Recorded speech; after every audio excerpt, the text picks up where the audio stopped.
യേശുവിൽ ഏറ്റവും പ്രിയപ്പെട്ടവരെ, ഇന്ന് ഡെയിലി ബ്ലെസ്സിങ്ങിലൂടെ ദൈവവചനം കേൾക്കുന്ന സകല പ്രിയപ്പെട്ടവരെയും കുടുംബങ്ങളെയും എല്ലാവരെയും ഓർത്ത് നന്ദിയോടെ പ്രാർത്ഥിക്കുന്നു. ദൈവം നൽകിയ വിലപ്പെട്ട ഈ സമയത്തിന് നന്ദി, ദൈവം നൽകിയ ഈ ആയുസ്സിന് നന്ദി, ആരോഗ്യത്തിന്, ശബ്ദത്തിന്, ഇങ്ങനൊരു സമയമൊരുക്കിയതിന്, ഇങ്ങനൊരു വലിയ കൂട്ടായ്മയെ ചേർത്ത് നിർത്തിയതിന് ഞങ്ങൾ നന്ദി പറയുകയാണ്. നമുക്കിന്ന് ഏറ്റവും പ്രതീക്ഷയോടെ ആയിരിക്കാം, പ്രാർത്ഥനയോടെ ആയിരിക്കാം. ഇങ്ങനെയൊരു പ്രാർത്ഥന പ്രാർത്ഥിച്ചുകൊണ്ട് ആരംഭിക്കുവാണ്. നാശകരമായ കുഴിയിൽ നിന്നും, കുഴഞ്ഞ ചേറ്റിൽ നിന്നും ഞങ്ങളെ കൈപിടിച്ചു കയറ്റണമേ. നാശകരമായ കുഴിയിൽ നിന്നും, കുഴഞ്ഞ ചേറ്റിൽ നിന്നും ഞങ്ങളെ കൈപിടിച്ചുയർത്തണമേ. നാശകരമായ കുഴിയിൽ നിന്നും, കുഴഞ്ഞ ചേറ്റിൽ നിന്നും ഞങ്ങളെ കൈപിടിച്ചുയർത്തണമേ. പ്രതീക്ഷയോടെ വേണം പ്രാർത്ഥിക്കാൻ. നമ്മുടെ പ്രാർത്ഥനാ ജീവിതം വളരെ ആവശ്യമാണ്. പ്രാർത്ഥനാ ജീവിതത്തിന് കോട്ടം വരുമ്പോഴാണ് കുറച്ചു നേരം പോലും പ്രാർത്ഥിക്കാൻ സമയമില്ല. കുറച്ചു നേരം ദൈവവചനത്തിൻ്റെ മുമ്പിലിരുന്ന് ആ വചനത്തെ ഒന്ന് ഓർത്ത് ധ്യാനിച്ച് ഒരു 10 മിനിറ്റ് പ്രാർത്ഥിക്കാൻ പോലും സമയമില്ല.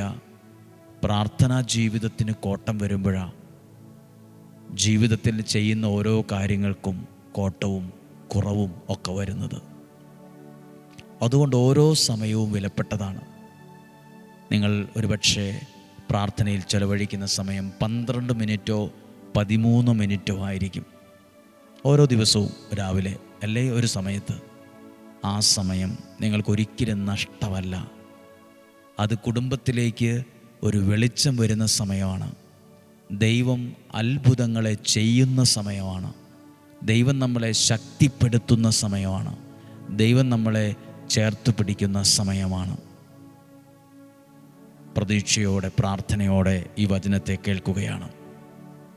പ്രഭാഷകൻ്റെ പുസ്തകം 41 അധ്യായം 7 വാക്യം. ദൈവഭയമില്ലാത്ത പിതാവിനെ മക്കൾ കുറ്റപ്പെടുത്തും. ദൈവഭയമില്ലാത്തൊരു പിതാവിനെ, ഒരപ്പനെ മക്കൾ കുറ്റപ്പെടുത്തുന്നു. പണമില്ലാത്തൊരാളെ, വീട് വയ്ക്കാത്തൊരാളെ, വിദ്യാഭ്യാസം ഇല്ലാത്തൊരാളെ കുറ്റപ്പെടുത്തുന്നല്ല കേട്ടോ.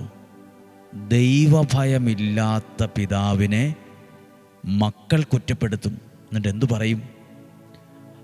അവൻ നിമിത്തമാണ് അവർ നിന്നെ അനുഭവിക്കുന്നത്. നിങ്ങൾ കാരണമാണ് ഞങ്ങൾക്കൊന്നും ആകാൻ പറ്റാഞ്ഞത്. നിങ്ങൾ കാരണമാണ് ഒന്നും ശരിയാകാതെ പോയത്. നിങ്ങൾ കാരണമാണ് അങ്ങനെ സംഭവിച്ചത് എന്നും പറഞ്ഞ് കുറ്റപ്പെടുത്തും. ആരെ? ദൈവഭയം ഇല്ലാത്ത ഒരാളെ. അപ്പോൾ ദൈവഭയം, ദൈവഭക്തി ഒരാവശ്യമാണ്. ആവശ്യമെന്നല്ല, അത്യാവശ്യമാണ്. ദൈവഭയമില്ലാത്ത പിതാവിനെ മക്കൾ കുറ്റപ്പെടുത്തും. 8 വാക്യമോ, അത്യുന്നത ദൈവത്തിൻ്റെ കൽപ്പനകൾ നിരസിച്ച ദൈവഭയമില്ലാത്ത ജനമേ, നിങ്ങൾക്ക് കഷ്ടം. അപ്പോൾ ദൈവഭക്തിക്കും, ദൈവത്തോടുള്ള പ്രാർത്ഥനയ്ക്കും, ദൈവഭയത്തിനും ഒക്കെ ഒരു വലിയ പ്രാധാന്യമുണ്ട്. അത് ഗൗരവമുള്ളൊരു കാര്യമാണ്. നമ്മൾ പലരും ചോദിക്കില്ലേ, ഞാൻ പ്രാർത്ഥിച്ചില്ലേ നിനക്കെന്താ? നീ വേണേ പ്രാർത്ഥിക്ക്, എന്നെ ഇതിനൊന്നും നിർബന്ധിക്കരുത്. ദൈവം നമ്മളിൽ കത്തിച്ചു വച്ച വിളക്ക് നമ്മളായിട്ട് തന്നെ ഊതിക്കെടുത്തല്ലേ. അത് നഷ്ടമാണ്, അത് കഷ്ടവുമാണ്. നഷ്ടവും കഷ്ടവും വിളിച്ചു വരുത്താൻ എളുപ്പമാണ്. ആരും വേദന പണം കൊടുത്തു മേടിക്കാറില്ല. ആരും കഷ്ടവും നഷ്ടവും പൈസ കൊടുത്തു മേടിക്കാറില്ല. ഒരാൾ ദൈവത്തോട് ഭക്തിയും പ്രാർത്ഥനയും ദൈവാരാധനയും ദൈവത്തിൻ്റെ വചനമൊക്കെ വരുമ്പോൾ ഉണ്ടല്ലോ, അവിടെ കഷ്ടവും നഷ്ടവും അല്ല കയറി വരുന്നത്. അവിടെ ദൈവാനുഗ്രഹം കയറി വരും. അവിടെ ദൈവം കൊടുക്കുന്ന ഉയർച്ചകൾ ഉണ്ടാവും.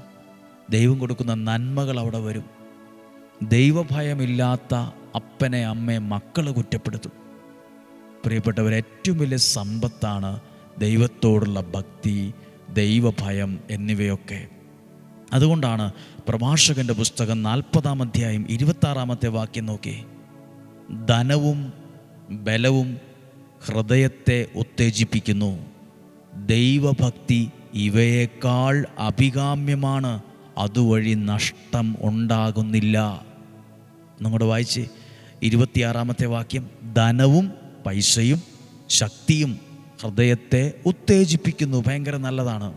പക്ഷേ ദൈവഭക്തി ധനത്തെക്കാളും ശക്തിയേക്കാളും സ്വാധീനത്തെക്കാളും അഭികാമ്യവും അത്യുത്തമവുമാണ്.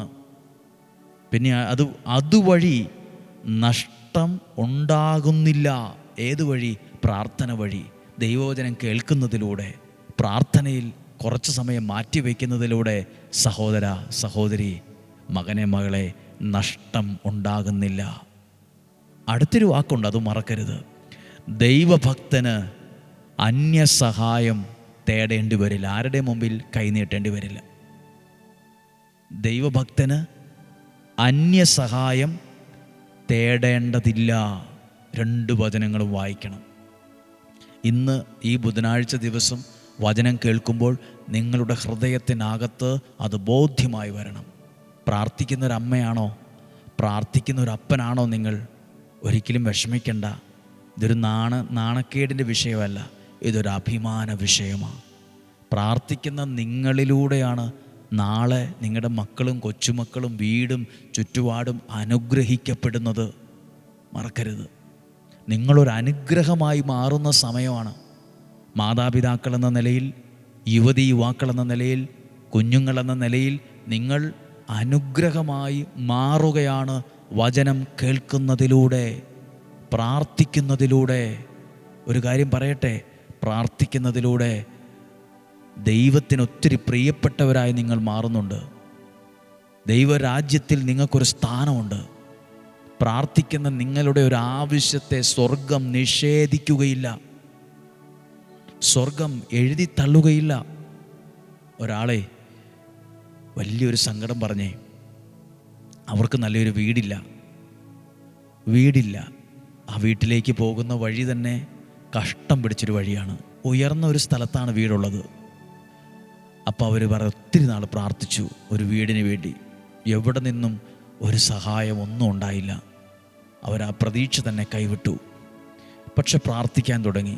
ഓരോ വീട് കാണുമ്പോൾ, എപ്പോഴെങ്കിലുമൊക്കെ ഓരോ വീട്ടിൽ പോകാനിട വരുമ്പോൾ, ഇതുപോലത്തെ ഒരു കുഞ്ഞു വീടുണ്ടായിരുന്നെങ്കിൽ, അങ്ങനെ പ്രാർത്ഥിച്ച് ഇപ്പോൾ അവരിൽ നിന്ന് കേൾക്കാനിടയായത് ഒരു വീടിനുള്ളൊരു സാഹചര്യം തെളിഞ്ഞു വരികയാണ്. ഒരു വീടിനുള്ള സാഹചര്യം. എന്നും പ്രാർത്ഥിക്കുന്നൊരു വ്യക്തിയാണോ, നിങ്ങളുടെ ആഗ്രഹത്തെ ദൈവം കുത്തിവരച്ച് കളയില്ല. നിങ്ങളുടെ ഒരു ആഗ്രഹത്തെ ദൈവം മടക്കി ആ വേസ്റ്റ് ബോക്സിലേക്ക് ഇടില്ല. നിങ്ങളുടെ ആഗ്രഹത്തെ സ്വർഗം നിറവേറ്റിത്തരും. നല്ല ആഗ്രഹങ്ങളെ സ്വർഗം നിറവേറ്റിത്തരും. ദൈവഭക്തന് അന്യരുടെ സഹായം തേടേണ്ടി വരില്ല. ദൈവഭക്തന് ഒരു നഷ്ടം ഉണ്ടാകില്ല. ദൈവഭക്തന് നേട്ടമേ ഉണ്ടാവുള്ളൂ, അനുഗ്രഹമേ ഉണ്ടാവുള്ളൂ. എന്നെ കേൾക്കുന്ന ഓരോരുത്തരും പ്രാർത്ഥിക്കുക. ഡെയിലി ബ്ലെസ്സിങ്ങിൽ തുടക്കനാൾ മുതൽ ഇന്നുവരെ, ഇന്നലെ തൊട്ട് ഈ മാസം, കഴിഞ്ഞ മാസം, ഈ വർഷം വചനം നിരന്തരം കേട്ടുകൊണ്ടിരിക്കുന്നവരെ, ഇതൊരു അനുഗ്രഹത്തിൻ്റെ സമയമാണ്. ഇന്ന് നിങ്ങൾ എന്തിനൊക്കെയാണ് പ്രാർത്ഥിക്കുന്നത്? അത് മനസ്സിലോർത്തെ. ഇന്ന് എന്തിലെല്ലാം കാര്യങ്ങളിലാണ് ഇറങ്ങി പുറപ്പെടുന്നത്? ഏതെല്ലാം കാര്യങ്ങളിലാണ് ഇന്ന് തീരുമാനമെടുക്കുന്നത്? പ്രത്യേക ഒരു കാര്യം പറയട്ടെ. ഇത് ജൂലൈ മാസമാണ്. ഓഗസ്റ്റ് മാസം 1-ാം തീയതി മുതൽ 15-ാം തീയതി വരെ പഠിക്കുന്ന കോളേജിൽ, സ്കൂളിൽ ഒക്കെ പഠിക്കുന്ന എല്ലാ കുഞ്ഞുങ്ങൾക്കും വേണ്ടി പ്രാർത്ഥിക്കുവാണ്.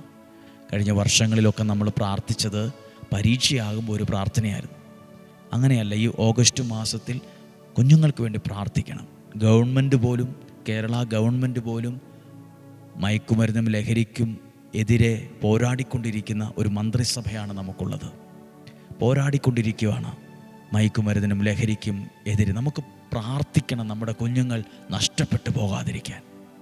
മദ്യത്തിനും മയക്കുമരുന്നിനും ലഹരിക്കും ഒന്നും അടിമയായി പോകാതെ അവർ നല്ല സ്വഭാവമുള്ളവരായി, ദൈവത്തെ ഓർക്കുന്നവരായി, ദൈവത്തോട് ബന്ധമുള്ളവരായി ഒരനുഗ്രഹമായി മാറാൻ പ്രാർത്ഥിക്കുവാണ്. 1 വയസ്സുള്ള കുഞ്ഞുങ്ങൾ മുതൽ +2 ഡിഗ്രിക്ക് പഠിക്കുന്ന ഒരാൾ വരെ എല്ലാവരെയും ഓർത്ത് പ്രാർത്ഥിക്കുക. അവരെ കൂടി കേൾപ്പിക്കണം. ഇനി അവർ കേൾക്കാൻ ഇഷ്ടമില്ലാത്തവരാണെങ്കിൽ നിങ്ങൾ അവരുടെ പേരുകൾ പറഞ്ഞ് പ്രാർത്ഥിക്കണം. പേര് പറയുമ്പോൾ നിങ്ങൾക്ക് ആർക്കെങ്കിലും ആഗ്രഹമുണ്ടെന്നിരിക്കട്ടെ, ഞങ്ങൾക്കൊരു എഴുത്തെഴുതണം. എഴുത്തെഴുതുമ്പോൾ നിങ്ങളുടെ പ്രത്യേകിച്ച് പണമൊന്നും മുടക്കണ്ട.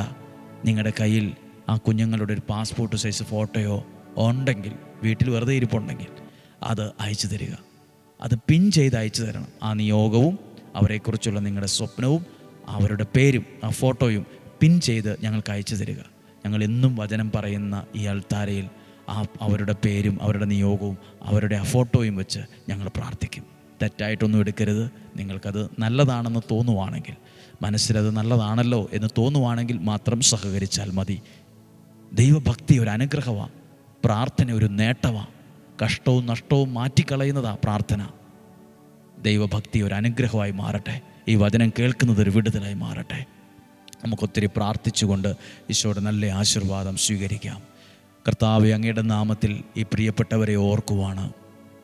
വചനം കേൾക്കുന്നവരെ അനുഗ്രഹിച്ച് പ്രാർത്ഥിക്കുക. എനിക്കറിയാം ഒരുപാട് അമ്മമാർ, ഒരുപാട് കുടുംബനാഥന്മാർ, അമ്മമാരും അപ്പച്ചന്മാരൊക്കെ ഈ വചനം കേട്ടിട്ടേ അവർ ഒരു ഗ്ലാസ് വെള്ളമേലും കുടിക്കത്തുള്ളൂ. അല്ലെ അടുക്കളയിൽ ഒരു ജോലിക്ക്, അടുക്കളയിൽ ഒരു ഭക്ഷണം പാകം ചെയ്യുന്നതിന് മുമ്പ് പ്രാർത്ഥിച്ചിട്ടേ ഇത് ഇറങ്ങത്തുള്ളൂ. എനിക്കറിയാവുന്ന ഒരു ചെറുപ്പക്കാരൻ പറഞ്ഞു കേട്ടതനുസരിച്ച് ആ വ്യക്തി രാവിലെ 5 മണിക്ക് എഴുന്നേറ്റ് കുളിച്ച് കട്ടിലേലിരുന്ന് ഈ വചനം ഇയർഫോൺ കൊണ്ട് കേട്ട് അത് കണ്ണടച്ച് ധ്യാനിച്ചിട്ടേ ഒരു കാര്യത്തിനായിട്ട് പോകത്തുള്ളൂ. ഒരുപാട് പേർക്ക് ഇത് അനുഗ്രഹമാകുന്നുണ്ട്. നിങ്ങൾ തന്നെ ചിന്തിച്ചേ, ലക്ഷക്കണക്കിന് ആളുകൾ ഇന്നും ഈ വചനം കേൾക്കണമെങ്കിൽ, അതും ഇതിനകത്തൊരു സാക്ഷ്യം പോലും പറഞ്ഞിട്ടില്ല, ഒരു സാക്ഷ്യം പോലും ഇതിനകത്ത് ചേർത്ത് വയ്ക്കാതെ ഈ വചനം എന്നും കേൾക്കുന്നുണ്ടെങ്കിൽ, ഒന്നുമില്ലെങ്കിൽ എല്ലാവരും ഇത് കേൾക്കില്ലല്ലോ. അനേകരുടെ ജീവിതത്തെ ദൈവം അത്ഭുതങ്ങൾ കൊണ്ടും അടയാളങ്ങൾ കൊണ്ടും സഹായിക്കുന്നുണ്ട്. അനേകരെ മരണത്തിൻ്റെ നിഴൽ വീണ താഴ്വരയിൽ നിന്ന് പോലും രക്ഷിക്കുന്നുണ്ട്. ഈ വചനം അനേകരുടെ ജീവിതത്തിൻ്റെ വെളിച്ചവും ശക്തിയും ജീവനുമായിട്ടാണ് മാറുന്നത്. അതുകൊണ്ടാണ് നിങ്ങൾ അനേകർക്ക് അയച്ചു കൊടുക്കണമെന്ന് പറയുന്നത്. അനുഗ്രഹമാണ്. നമ്മുടെ കർത്താവ് ഈശോ മിശിഹായുടെ കൃപയും പിതാവായ ദൈവത്തിൻ്റെ സ്നേഹവും പരിശുദ്ധാത്മാവിൻ്റെ സഹവാസവും നിങ്ങളോടുകൂടെ ഉണ്ടായിരിക്കട്ടെ. നിങ്ങളുടെ കുടുംബത്തിൽ, യാത്രകളിൽ, തീരുമാനങ്ങളിൽ ഉണ്ടാകട്ടെ. ദീർഘായുസ്സും ആരോഗ്യവും സന്തോഷവും സമാധാനവും ഉയർച്ചയും ഉണ്ടാകട്ടെ. രോഗങ്ങൾ, അപകടങ്ങൾ, ദുർമരണങ്ങൾ മാറിപ്പോകട്ടെ.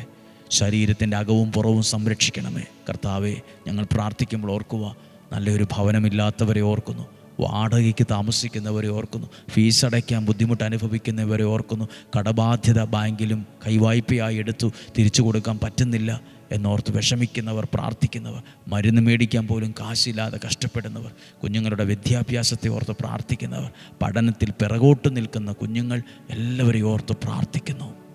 ഞങ്ങൾക്കൊരു വീട്ടിലേക്കൊരു വഴിയുണ്ടായിരുന്നെങ്കിൽ, സഞ്ചരിക്കാൻ ഒരു കുഞ്ഞു വാഹനം ഉണ്ടായിരുന്നെങ്കിൽ എന്ന് പ്രാർത്ഥിക്കുന്നവരുണ്ട്. ഒരു കുഞ്ഞു വരുമാന മാർഗമുണ്ടായിരുന്നെങ്കിൽ, ഒരു ജോലി ഉണ്ടായിരുന്നെങ്കിൽ, ആ പരീക്ഷ പാസ്സായിരുന്നെങ്കിൽ, ആ PR ഒന്ന് ലഭിച്ചായിരുന്നെങ്കിൽ, ആ ഒരു കാര്യം നടന്നിരുന്നെങ്കിൽ എന്നൊക്കെ പ്രാർത്ഥിക്കുന്നവരുണ്ട്. സ്ഥലമൊന്ന് വിറ്റായിരുന്നെങ്കിൽ എന്ന് പ്രാർത്ഥിക്കുന്നവരുണ്ട്. രോഗികളായി വയ്യാതെ കട്ടിലിൽ കിടക്കുന്നവരുണ്ട്. നല്ല മരണത്തിന് വേണ്ടി പ്രാർത്ഥിക്കുന്നവരുണ്ട്. ഞങ്ങൾ അവർക്ക് വേണ്ടി പ്രാർത്ഥിക്കുന്നു. ദീർഘായുസ്സും ആരോഗ്യവും സന്തോഷവും സമാധാനവും ഐശ്വര്യവും നിങ്ങൾക്കുണ്ടാകട്ടെ. ഇന്നും ജീവിക്കുന്ന യേശുവിൻ നാമത്തിൽ മനസ്സുകൊണ്ട് പ്രാർത്ഥനയോടെ നിങ്ങളെ അനുഗ്രഹിച്ച് പ്രാർത്ഥിക്കുന്നു. ഇപ്പോഴും എപ്പോഴും എന്നേക്കും ആമേൻ. ദൈവം അനുഗ്രഹിക്കട്ടെ. നല്ലൊരു ദിവസം നിങ്ങൾക്ക് ആശംസിക്കുന്നു. നാളെ വ്യാഴാഴ്ച പറ്റുവാണെങ്കിൽ, സാധ്യമെങ്കിൽ, ഒക്കുന്നെങ്കിൽ 5:30 തന്നെ ഒരുമിച്ച് വചനം കേൾക്കുക. നാളെ 5:30 ഒരുമിച്ച് കാണുന്നത് വരെ സ്വർഗത്തിലെ ദൈവം എന്നെയും നിങ്ങളെയും സൂക്ഷിക്കട്ടെ. ആമേൻ.